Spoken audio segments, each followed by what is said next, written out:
Assalamualaikum warahmatullahi wabarakatuh. Bismillahirrahmanirrahim. Alhamdulillahirabbil alamin. Wassallallahu wasallama ala nabiyyina Muhammadin wa ala alihi wa sahbihi ajma'in wa man tabi'ahum bi ihsanin ila yaumiddin, amma ba'd. Jamaah rahmani wa rahimakumullah.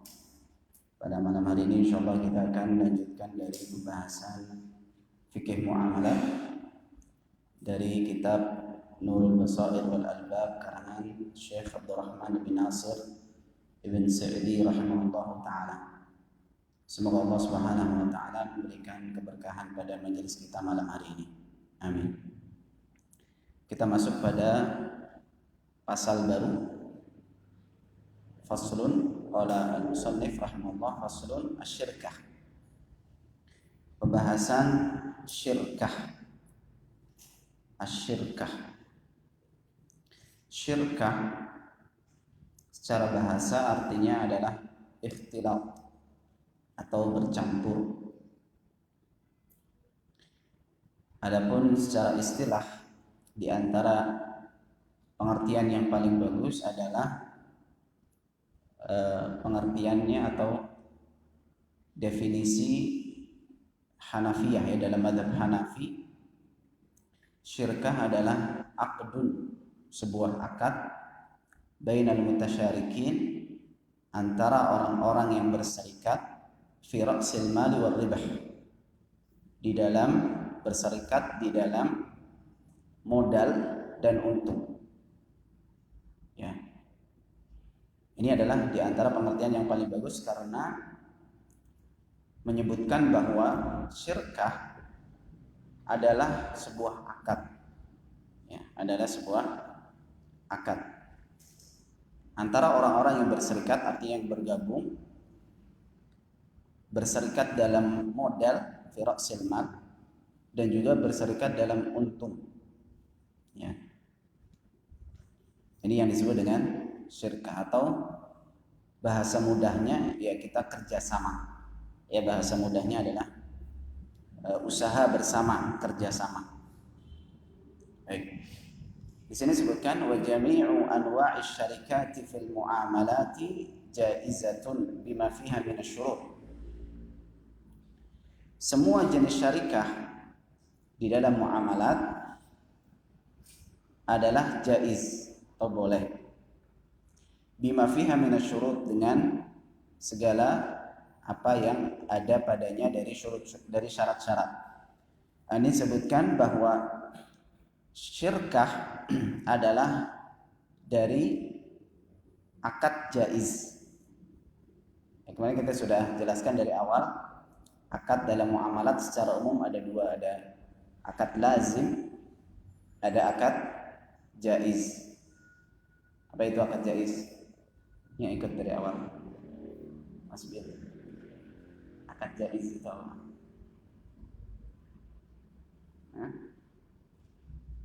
Akad jaiz adalah akad yang membolehkan bagi semua pihak untuk membatalkan fasakh. Ya, boleh untuk fasakh kapanpun, baik sudah selesai akadnya atau belum. Ini namanya akad jaiz. Nah, ini syirkah termasuk akad jaiz. Artinya boleh untuk fasakh, membatalkan akad kapanpun, ya, mata sya'a, kapanpun, baik sudah selesai akadnya atau belum, di tengah-tengah tiba-tiba diputus, boleh, tidak masalah. Ya. Beda dengan akad lazim. Kalau lazim atau ghairu jaiz, lazim artinya sampai selesai, nggak boleh diputuskan, nggak boleh difasakh sampai selesai dari akadnya. Nah, di sini disebutkan semua jenis syarikat atau semua jenis syirkah, ya, dalam muamalat itu boleh. Ini tidak disebutkan, ya, saya sebutkan secara global saja dari apa yang disebutkan oleh para ulama. Jadi syirkah itu, akad syirkah atau syirkah secara umum itu ada dua macam secara global.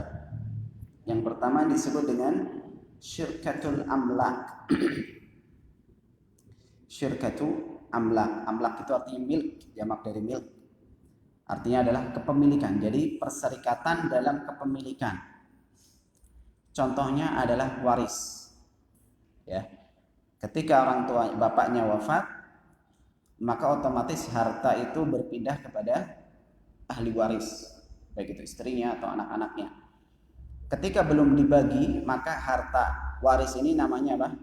Syirkatul amlak, milik bersama. Cuma belum jelas ya, mana bagiannya. Nanti kalau sudah dibagi baru sudah jelas. Ini bukan pembahasan kita. Pembahasan kita adalah yang kedua, yaitu syirkatul uqud. Syirkatul uqud. Syirkah atau berserikat di dalam akad. Nah, ini ada banyak macam. Yang pertama ada namanya musyarakah. Ya, musyarakah. Musyarakah artinya adalah orang yang berserikat di dalam modal dan kerja. Namanya musyarakah. Artinya misalnya ada 5 orang, mereka kerjasama dalam sebuah usaha, semuanya mengeluarkan modal dan semuanya bekerja. Artinya dia bukan hanya modal tok, tapi modal dan badan, modal dan tenaga. Namanya musyarakah. Ya, musyarakah. Sering dengarlah kita ya. Atau musyarakah juga disebut dengan syirkatul inan. Syirkatul inan. Inan itu dari inanul faras. Apa namanya? Ikat ini. Apa bahasa Indonesia? Yang buat naik kuda itu. Tali kekang, ya. Inan itu artinya tali kekang. Jadi syirkatul inan atau musyarakah. Artinya modal dan tenaga semuanya iuran. Ya. Yang kedua ada namanya syirkatul mudharabah. Mudharabah. Kalau mudharabah adalah berserikat beberapa orang, tentunya 2 atau lebih ya, karena namanya berserikat itu 2 atau lebih. Yang satu modal, yang satu tenaga. Artinya satu hanya punya modal tok. Saya kasih modal. Yang lain hanya punya tenaga tok, gak punya modal. Paham ya? Namanya apa? Mudharabah. Ini yang dilakukan oleh Nabi SAW dengan Sayyidah Khadijah bintu Khuwailid. Khadijah radhiyallahu anha punya uang. Nabi SAW punya keterampilan untuk jualan. Maka Sayyidah Khadijah radhiyallahu anha kasih modal, Nabi Muhammad SAW yang menjalankan. Ini namanya apa? Mudharabah. Nah, di antara kebaikan mudharabah adalah ketika atau dibutuhkannya mudharabah karena tidak semua orang itu pintar berdagang. Tidak pula semua orang punya modal. Ya kan? Ada orang punya modal tapi nggak bisa dagang. Ada orang pintar dagang tapi tidak punya modal. Makanya disyariatkan mudharabah. Mudharabah ini akad yang sejak zaman jahiliyah. Buktinya Nabi SAW sudah melakukan mudharabah, atau bahasa Hijaznya, bahasa Madinah Mekah namanya qirad. Qirad, qaf ra alif bo. Qirad sama. Qirad dan mudharabah sama. Cuma qirad ini bahasa ulama Syam, ya. Kalau bahasa ulama Hijaz qirad. Jadi mudharabah itu apa? Perserikatan, sebagian hanya iuran modal, sebagiannya hanya apa? Hanya usaha, nggak punya modal, nggak mengeluarkan modal. Yang ketiga namanya syirkatul wujuh. Syirkatul wujuh ini tidak ada modal dan tidak ada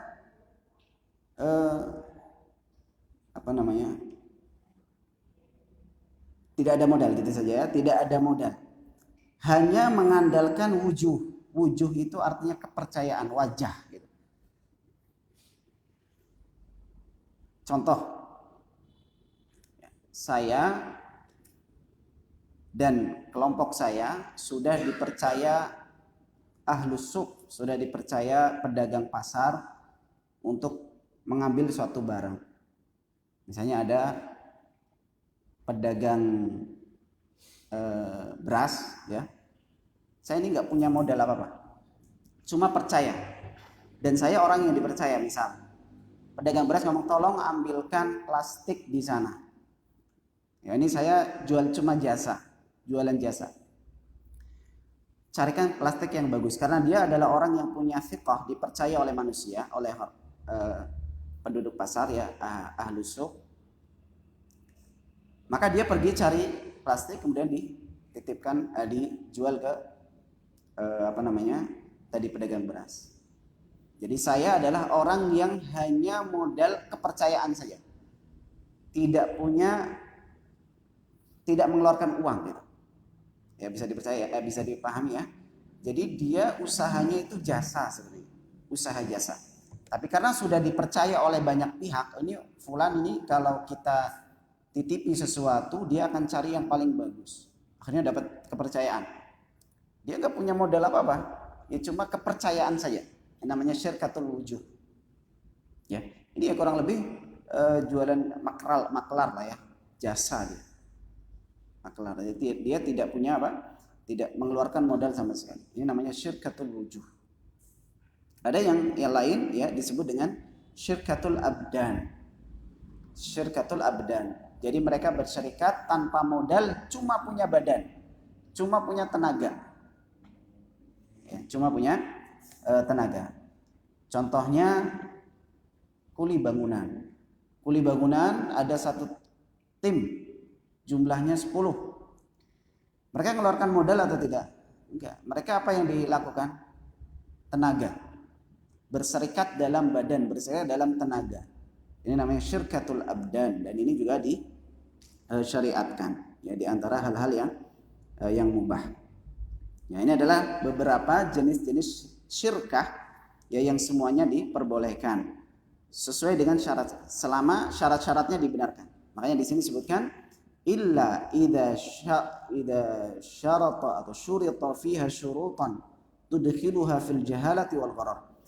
Kecuali kalau ada syarat yang menjadikan akad syirkah ini terjatuh ke dalam jahalah dan gharar. Ya. Di antara bentuknya syarat yang menjadikan syirkah dilarang adalah menetapkan untung dengan nominal tertentu. Ini masuk kepada gharar, menjadikan musyarakah, mudharabah menjadi tidak sah. Karena harusnya musyarakah, mudharabah itu pembagian untungnya dengan nisbah, persen, atau bahasa ahli fikihnya musya', juz'un musya'. Musya' itu artinya dengan persenan. Kapan disyaratkan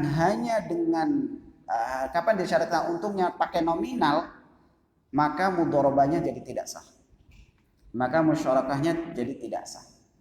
Ya, contoh, saya punya uang modal 10 juta, kamu punya tenaga, saya kasih dia 10 juta, kamu jualan gembuan, bolang-balik, ya, bisa. Ini namanya akad apa? Mudharabah. Tapi saya kasih syarat gini, pokoknya setiap bulan untung harus 1 juta. Setiap bulan harus untung 1 juta. Pakainya apa? Nominal. Ini tidak boleh. Kenapa tidak boleh? Karena gharar, gak jelas. Bisa saya rugi, bisa saya untung. Kadang 1 bulan untungnya cuma 100.000 misal, ya kan? Berarti yang rugi di sini siapa? Yang jualan gembuan tadi, ya kan? Untung cuma 100.000, saya suruh bayar 1 juta. Atau bisa untung sebulan 10 juta. Ini yang untung siapa? Ya dia, ya, yang jualan gembuan. Oh enak, 10 juta, 9 juta buat saya, 1 juta buat pemilik modal. Maka ini namanya gharar, tidak boleh. Yang boleh bagaimana? Yang boleh pakai persenan. Yang boleh pakai persenan. Contoh, saya kasih 10 juta, kamu jualan kembuan. Setiap bulan untung saya 40, kamu 60%. Ini kan adil kan, sesuai dengan kesepakatan. Jadi bulan ini untung cuma 1 juta, berarti saya dapat 400.000, kamu dapat 600.000. Atau bulan ini cuma untung 100.000 misalnya, berarti saya berapa? 40.000, kamu 60.000. Atau untung 10 juta, berarti saya 4 juta, dia 6 juta. Bisa dipahami ya? Jadi kalau mudharabah atau musyarakah itu pakai nominal tertentu yang sudah tetap, maka justru menjadikan doror dan jahalah ini. Inilah deposito yang ada di dalam bank-bank konvensional. Deposito ya, deposito kan kita menabung untuk jangka waktu tertentu, bisa setahun atau 2 tahun, nggak boleh diambil. Tapi setiap bulan kita dapat, misalnya ditentukan 100.000. Ya, maka penentuan 100.000 ini menjadi apa? Menjadi goror, terjatuh kepada kesalahan di dalam mudharabah, sehingga deposito di dalam bank konvensional haram, tidak boleh. Karena syarat mudharabah atau musyarakah di sini tidak terpenuhi. Adapun kalau pakai persenan, ya maka boleh. Ya, secara teori seperti itu. Secara teori diperbolehkan akad musyarakah dan mudharabah jika dia menggunakan nisbah, ya persenan tadi. Nah, wa kullun minasyuraka'i asilun an nafsihi wa wakilun 'anil akhar wa kafilun 'anhu bima yalzamuhuma min muta'allaqatish syirkah. Ini disebutkan hubungannya ya, hubungan antara orang-orang yang bersyarikat. Jadi setiap orang yang bersyarikat adalah asil dari dirinya, artinya dia benar-benar asli ikut di dalam persyarikatan tadi. Wakilun 'anil akhar, wakil bagi orang lain yang menjalankan, ya. Wa kafilun anhu bima yalzamuha min muta'allaqati syirkah, dan juga sebagai penjamin, kafil, dari hal-hal yang melazimkan yang berhubungan dengan akad syirkah tadi. Nah, wa ziyadatul hasilatu fil amwal mushtarakah lisyuraka'i ala qadri amlakihim. Ziyadah hasilah di sini artinya adalah untung tambahan yang ada, artinya untung di dalam harta musyarakah, dalam harta akad syirkah ini, semuanya untuk orang-orang yang berserikat sesuai dengan jumlah modalnya.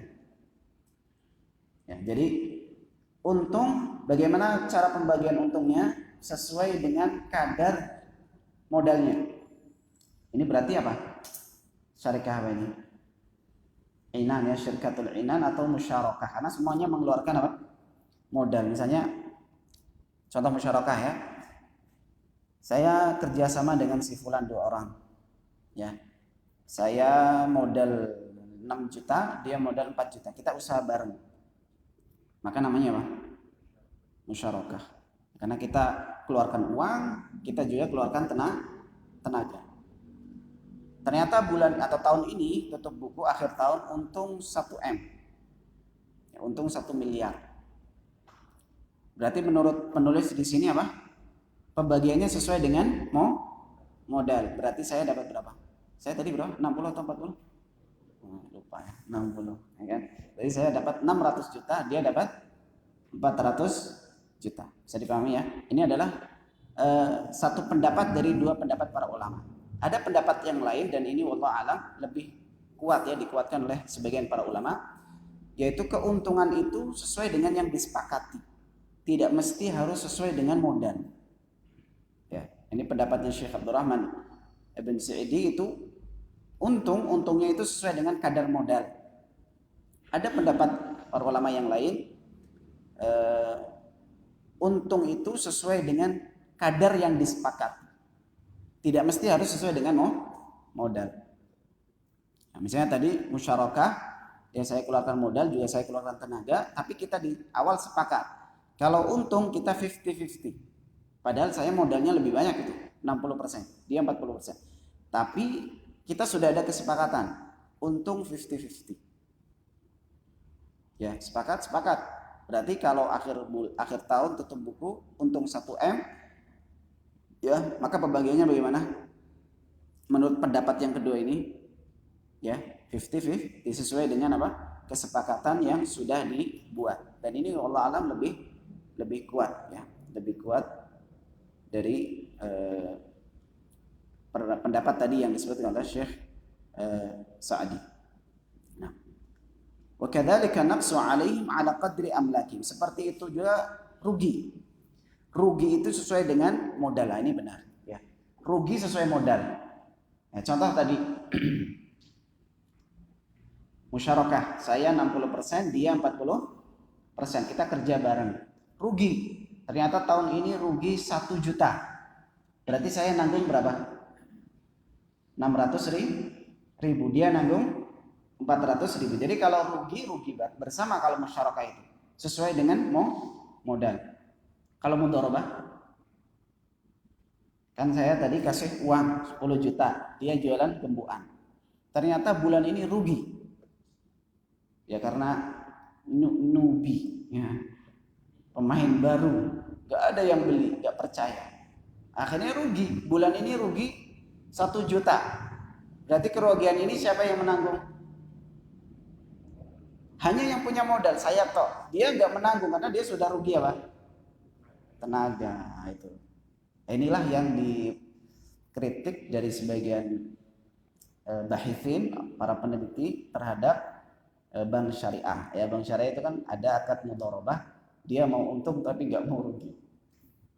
Ya, mau untung tapi nggak mau rugi. Ya, meskipun memang ini ada silang pendapat yang kuat di antara ulama-ulama kontemporer berkaitan dengan itu. Semuanya pembahasannya ini pembahasan yang ranah ilmiah, ya, ranah ilmiah. Baik, intinya di sini kalau rugi berarti yang menanggung kalau musyarakah bareng-bareng sesuai dengan modalnya. Kalau mudharabah yang menanggung hanya pemilik modal. Adapun si pekerja tadi ini tidak dikenakan kerugian. Dia karena sudah rugi tenaga. Bisa dipahami ya? Wa min anwa'i syirkati, di antara jenis-jenis syirkah adalah al-musaqatu 'alal asjar. Di antara jenis syirkah juga adalah namanya musaqah. Musaqah. Nah, di sini sebutkan dia di catatan kaki dari kitab Al-Mughni.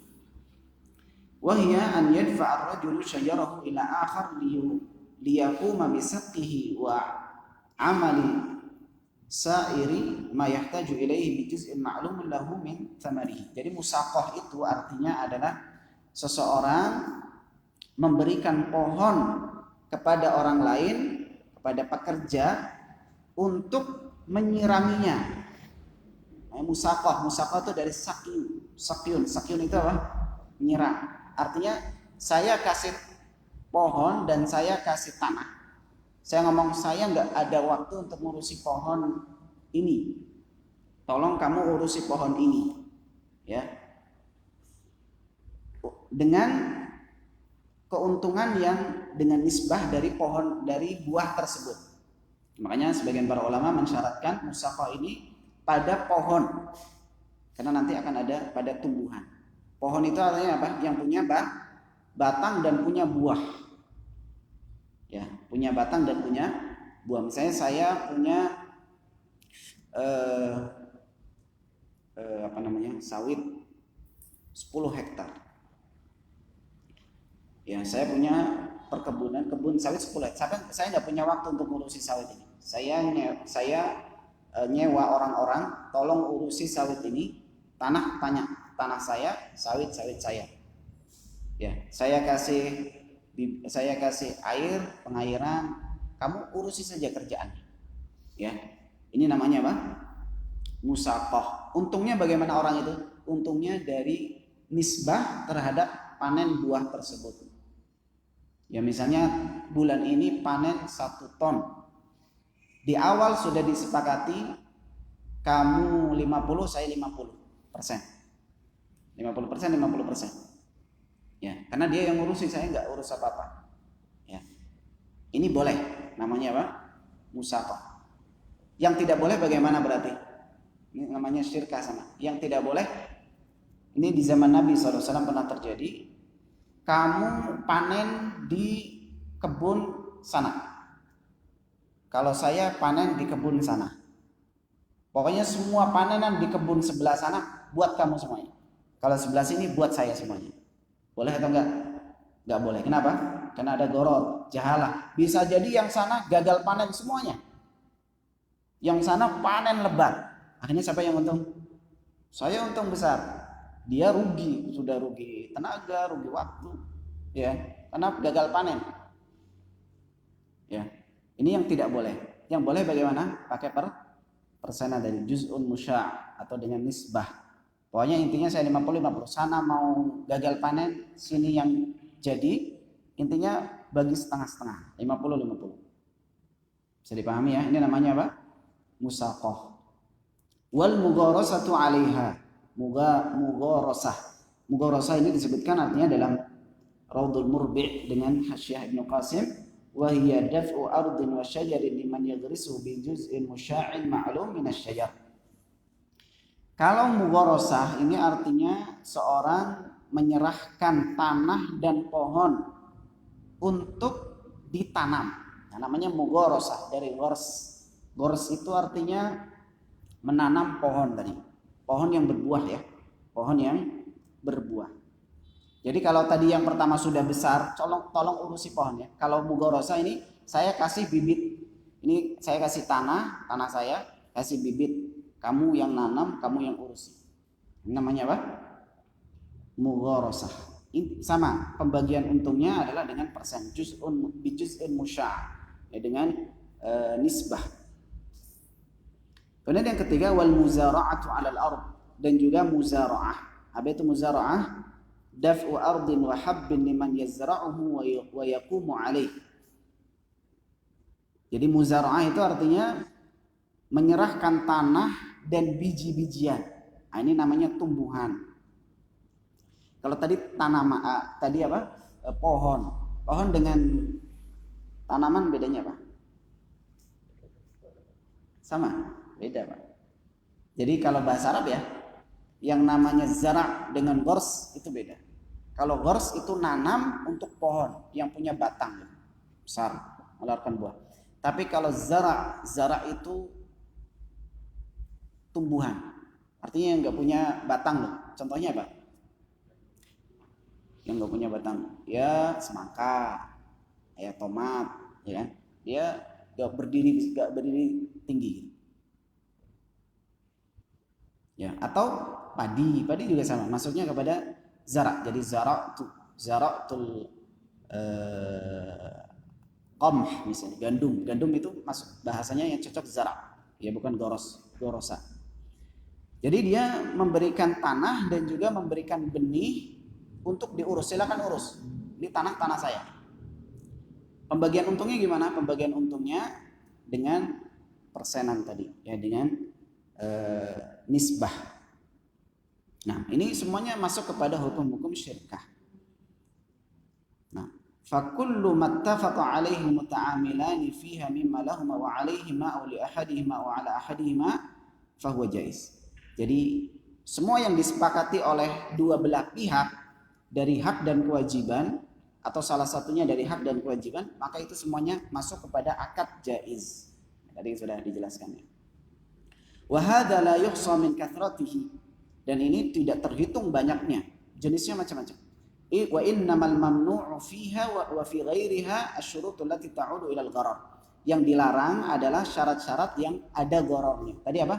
Syarat yang ada gharornya menentukan untung dengan nominal. Menentukan untung dengan nominal ini dilarang. Atau tadi kalau mugharasah, muzara'ah, musaqah itu kalau apa? Kalau lahan tertentu, pokoknya ini hasilnya buat kamu, kalau itu buat saya. Itu nggak boleh karena ada gharor nih. Bisa jadi sana gagal panen, sini yang berhasil, atau kebalikannya. Ya. Nah, fa innal gharara maisirun wa qimah. Ya, karena gharor adalah masuk kepada maisir, ya, judi. Sawa'un dakhala fil muamalati aw fil mughalabat. Ya, baik itu dalam perkara muamalat atau dalam bab mughalabat atau lomba. Nah, ini adalah permasalahan yang berkaitan dengan syirkah. Sekarang kita masuk ke bab baru, permasalahan dalam as-sabaq atau mughalabah, lomba. Nah, lomba itu juga dibahas di dalam fikih. Apa lomba yang boleh, apa lomba yang tidak boleh. Nah, ini cukup menarik. Karena di akhir-akhir ini banyak orang yang sukanya main-main. Lomba-lomba, banyak lombanya macam-macam ya. Sampai ada lomba kicau burung. Nanti saya nggak tahu tuh penilaiannya gimana kicau burung itu. Ya. Nah, baik, sekarang kita bahas dari lomba ya, sabaqu, as-sabaqu atau lomba.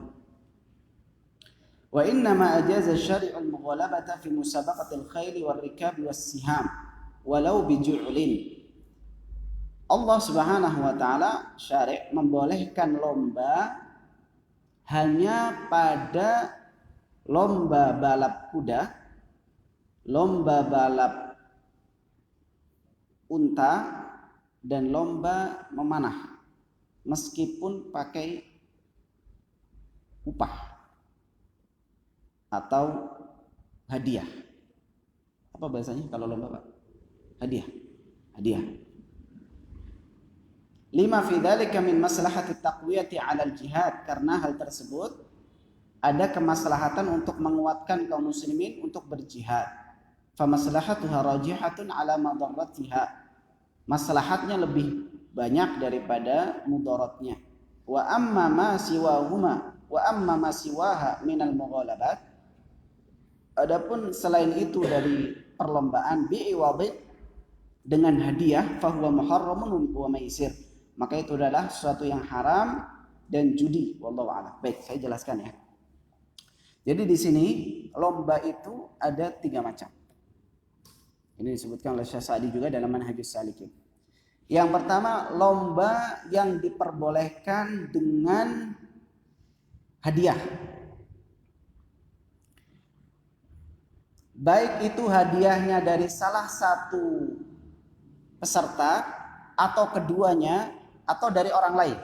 Karena lomba ini perlu kita ketahui, hadiah lomba itu bisa dari salah satunya. Contoh, kita lomba balap kuda. Baik. Yang menang saya kasih 10 juta. Saya dan kamu. Ini ada duit 10 juta punya saya. Ayo kita berdua lomba. Yang menang finish sana ya, maka dapat ambil 10 juta. Kalau kuda boleh. Atau dari keduanya, saya punya 5 juta, kamu punya 5 juta. Ayo 5 juta, yang menang ambil 10 juta. Atau dari pihak ketiga, ayo kita lomba berdua, atau saya punya uang 10 juta, kamu lomba berdua. Lomba kuda atau memanah. Siapa yang kena di poin 100, ya 3 kali, ambil ini 10 juta. Saya nggak ikut, cuma 2 orang. Ini boleh ya pada 3 hal ini. 3 hal, yaitu balap kuda, balap unta, memanah. Ini berdasarkan hadis riwayat Abu Dawud, Tirmidzi dan selainnya, disahihkan oleh Al-Albani. Nabi SAW mengatakan, la sabaqa illa fi khuffin aw hafir aw naslin.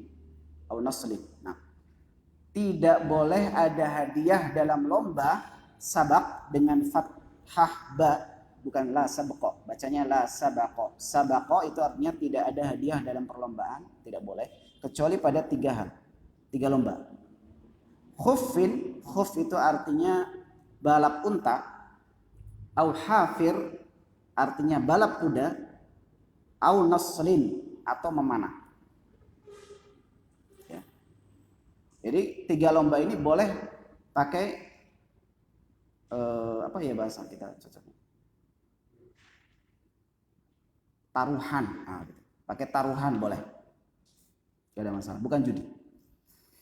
Nah, para ulama di sini ada silang pendapat, apakah hanya 3 tok sini ya yang boleh pakai taruhan, itu hanya boleh 3 saja.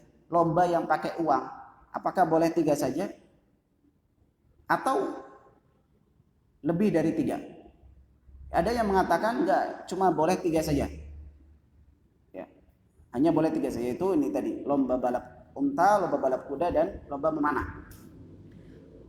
Sebagian para ulama yang lain mengatakan enggak, ini ada alasannya, ada ilahnya. Ilahnya, alasannya adalah untuk menguatkan kaum muslimin untuk berjihad. Nah, ini yang disebutkan oleh Syekh Sa'di, penulis di sini. Berarti semua lomba yang bisa menguatkan kaum muslimin untuk berjihad boleh meskipun pakai uang, meskipun pakai taruhan. Nah, di sini masuk kepadanya lomba hafalan Quran. Contoh, saya punya 1 juta. Ya, ayo kita balapan hafalan juz 29. Yang selesai lebih dahulu setoran tanpa salah bisa kita dapat 1 juta ini. Atau saya punya 1 juta, dia punya 1 juta. Balapan hafalan juz 29, yang menang ambil 2 juta. Ya. Atau dari orang ketiga tadi. Maka ini boleh semuanya. Karena menguatkan apa? Kaum muslimin untuk berjihad. Karena menuntut ilmu jihad. Ya. Zaman sekarang itu jihadnya, ini perang sama orang-orang kafir itu nggak pakai panah lagi, pakainya drone. Ya, kayak kemarin Azerbaijan dengan Armenia itu perangnya sudah yang menang itu karena menang pakai drone. Jadi tank ya, banyak tank itu serang dari atas drone, jatuhkan bom, mati semuanya. Percuma orang latihan mana ya, sekarang pakainya drone, sudah nggak pakai ini lagi, nggak pakai nggak pakai langsung hadap-hadapan, makanya drone dari atas. Ini seperti Yaman Syiah Houthi itu menyerang Riyadh, menyerang Mekah, Madinah, Jeddah, itu pakainya drone.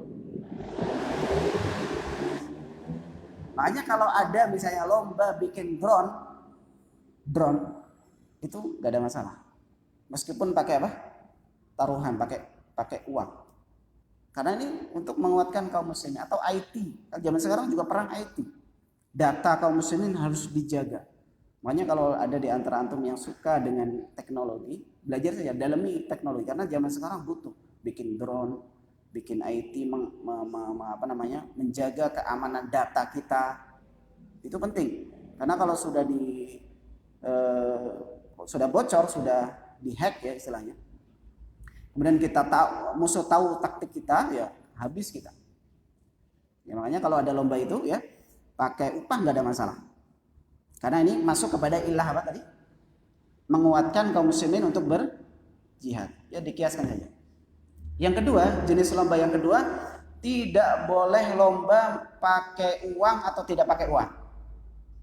Ini kebalikannya ya. Kalau tadi boleh pakai uang, itu yang menguatkan kaum muslimin. Yang kedua ini nggak boleh sama sekali lomba, yaitu lomba dadu, lomba catur, dan yang semakna dengan keduanya. Dadu haram dengan kesepakatan para ulama, mainan dadu. Nabi SAW mengatakan dalam hadis riwayat Muslim, alladzi la'iba bin nardish.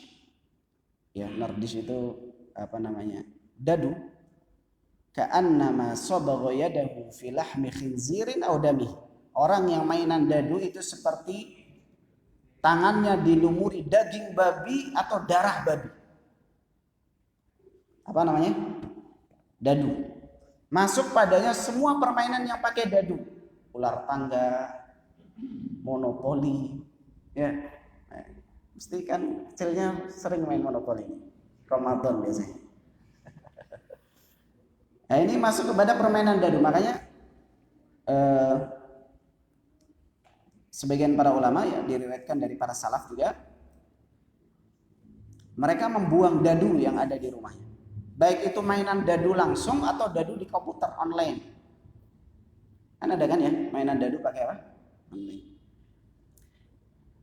Contoh yang lain dadu selain dadu adalah syitranj. Syitranj, shin ta ra nun jim. Syitranj itu catur. Main catur juga menurut jumhur ulama haram. Ya, main catur juga menurut jumhur ulama haram, baik itu dengan upah taruhan atau dengan, kalau taruhan jelas ya, kalau pakai taruhan haram ya, karena judi. Walaupun tidak dengan upah, mainan saja. Tadi ular tangga, monopoli ya. Sama, catur juga sama. dan yang semakna dengannya. Adapun catur, dalilnya adalah yang kata Imam Ahmad, dalil yang paling sahih adalah athar dari Ali bin Abi Thalib radhiyallahu anhu, ya, ketika Ali bin Abi Thalib melewati sekelompok orang yang sedang bermain catur itu sudah ada zaman Nabi, ya. Maka Ali bin Abi Thalib mengatakan, "Ma hadhihi tamathilul lati antum laha aqifun?" Apa ini berhala-berhala yang kalian duduk-duduk di sekitarnya? Dinamakan oleh Ali bin Abi Thalib sebagai apa? Berhala. Ya, ini apa namanya? Catur. Dan yang semakna dengan keduanya. Contohnya apa yang semakna dengan keduanya? Semakna dengan dadu dan semakna dengan catur. Baik langsung atau online, ya. Di komputer kan ada. Yang semakna dengannya adalah seperti main kartu. Ini kartu itu dihukumi kias, sama hukumnya seperti dadu dan catur. Kartu dengan berbagai macam, pakai uang atau tidak pakai uang. Seperti kartu apa? Bridge tahu ya? Yang queen, king gitu loh, ya. Atau domino, gaplek, atau yang semisalnya. Apalagi? Kan ada bridge ya, domino, apalagi? Wah, ini yang pengalaman ngomong ya. Ini sama hukumnya, nggak boleh. Makanya anak-anak, Pak, kalau mau mainan untuk anak-anak ya pilih mainan-mainan yang tidak menyelisihi syariat. Ular tangga ya jangan, buang, bakar ular tangganya. Baik itu online atau offline, ya. Atau monopoli. Ini nggak boleh sama sekali, baik dengan upah atau tidak dengan upah. Yang ketiga adalah jenis perlombaan yang boleh tanpa upah, tidak boleh kalau pakai upah. Jadi pertama apa tadi? Boleh pakai upah atau tidak pakai upah, boleh semuanya, yaitu yang menguatkan kaum muslimin untuk berjihad. Yang kedua apa?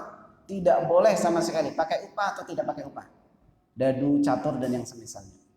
Yang ketiga, boleh kalau tanpa upah dan kalau tanpa taruhan, dan tidak boleh kalau pakai taruhan. Ini contohnya selain dari lomba-lomba tadi.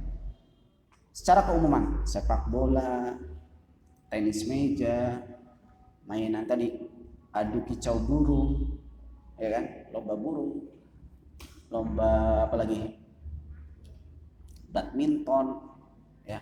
Kalau tanpa taruhan boleh. Kalau sudah pakai taruhan nggak boleh. Contohnya futsal, yang menang, yang kalah bayar lapangan. Nah, ini sudah judi. Ya sudah. Atau yang kalah kasih minum ke yang lain, sama judi. Ya. Bolehnya bagaimana? Bolehnya kalau hadiahnya dari pihak ketiga. Ya, contoh gini, Ma'had itu mengadakan lomba futsal antar kelas. Ini di Lipia dulu gitu. Lipia dulu ada, kalau istilah kita kelas meeting ya, perpindahan antara semester itu ada lomba futsal antar kelas. Hadiahnya dari siapa? Dari Ma'had. Itu boleh.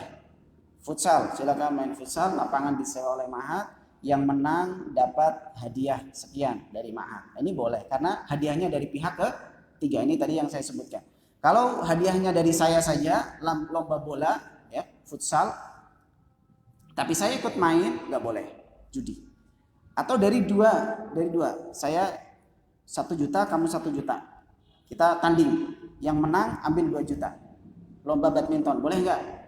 Nggak boleh, karena judi. Kalau dari pihak ketiga, saya nggak ikut main badminton, saya punya uang 1 juta, silakan kamu berdua tanding, yang menang saya kasih 1 juta, boleh nggak? Boleh. Baik, ya, Masya Allah. Lomba tadi, lomba bola, main bola, tenis meja, badminton, itu hukumnya boleh kalau tanpa apa tadi? Upah, dengan syarat. Ada syaratnya. 1, tidak melalaikan dari kewajiban. Artinya boleh main tenis meja silakan, tapi jangan sampai melalaikan dari kewajiban. Main futsal silakan, tapi kalau sampai main sampai jam 12 malam, ya, subuhnya telat, nah ini sudah tidak benar. Ini pertama, syaratnya yang pertama. Yang kedua, tidak menyelisih syariat. Artinya kalau main futsal tidak berkata kotor, kemudian tidak menampakkan aurat, ya. Maka ini boleh main bola, main futsal. Tapi kalau sudah menampakkan aurat nggak boleh. Ya, kalau sudah main bolanya sudah menampakkan aurat ya sudah. tidak boleh lagi. Atau yang ketiga tadi tanpa upah ya, tanpa undian taruhan dari salah satu pihak. Jadi main bola dan seterusnya, lomba bola itu boleh dengan 3 syarat ini. Ya. Baik. Nah, ini saja yang bisa kita bahas dari 2 pembahasan yang yaitu syirkah dan juga lomba musabaqah. Baik, sekarang saya tanya. Kalau lomba 17-an makan kerupuk. Lomba makan kerupuk. Hah? Boleh nggak boleh? Hah? Dilihat dia, karena dia bukan masuk ke yang pertama, bukan masuk yang kedua. Ini bukan menguatkan kaum muslimin. Makan kerupuk sekrep juga agak jadi kuat. Dia juga bukan dari dadu dan catur. Dia berarti masuk yang ketiga. Boleh kalau tanpa taruhan, tidak boleh kalau dengan taruhan. Hukum asalnya kembali ke sesuatu yang jenis yang ketiga ini. Ya. Kalau sudah pakai taruhan nggak boleh. Lomba panjat pinang nggak boleh. Kenapa nggak boleh? Karena menginjak-injak wallahu a'lam. Naktafi bihadzal qadar. Subhanallahumma wa bihamdihi, asyhadu an la ilaha illa anta, astaghfiruka wa atubu ilaik. Assalamualaikum warahmatullahi wabarakatuh.